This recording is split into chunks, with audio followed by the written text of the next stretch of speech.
遙距上堂遇到學習難題可以點算？香港都會大學公開進修學院嘅同學，平時雖然係以遙距方式上堂，但喺課餘時間，學院係會提供各類型嘅學習支援工作坊，幫同學裝備更多有利於學習嘅實用技能，去應付學習挑戰。作為在職學生，我最想學到啲帶得走嘅嘢。SOL 除咗學位課程，仲提供好多實用技能培訓，幫我喺課餘時間由內到外咁裝備好自己。除咗學習專業知識， SOL 仲好重視我哋嘅職業發展，無論係行業分享、面試技巧、職場溝通，定係點樣寫一份吸引嘅 CV， 喺 SOL 通通都可以學到。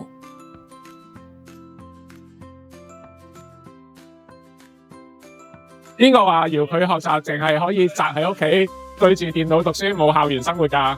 其實咧，學校咧安排咗好多學生活動俾我哋㗎。喺呢度唔使擔心冇社交、冇節目，活動多到玩都玩唔晒啊！最驚你唔夠時間玩啫。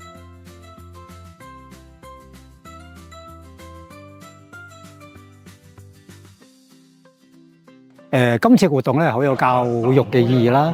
呢個活動帶咗俾我好有一啲新嘅所講嘅思維啦，會係多咗一個機會同其他嘅朋友同學一次過聚會。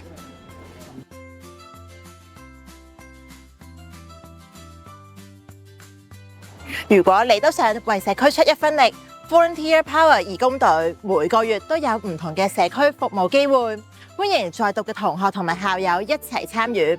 我哋唔單止多咗機會貢獻社區，更加可以從中收穫一份難忘嘅滿足。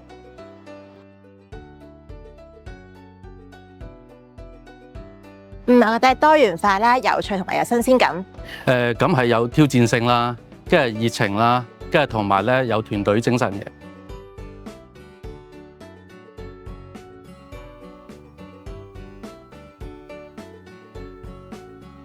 我覺得最正咧就係可以揾到一班咧志同道合嘅朋友，雖然大家咧個背景都唔同，但係就目標係一致嘅。呢度咧除咗咧同學，仲有咧其他嘅校友，除咗分享咧職場同讀書心得之外，咁仲有其他好多唔同嘅交流，我覺得非常值得咯。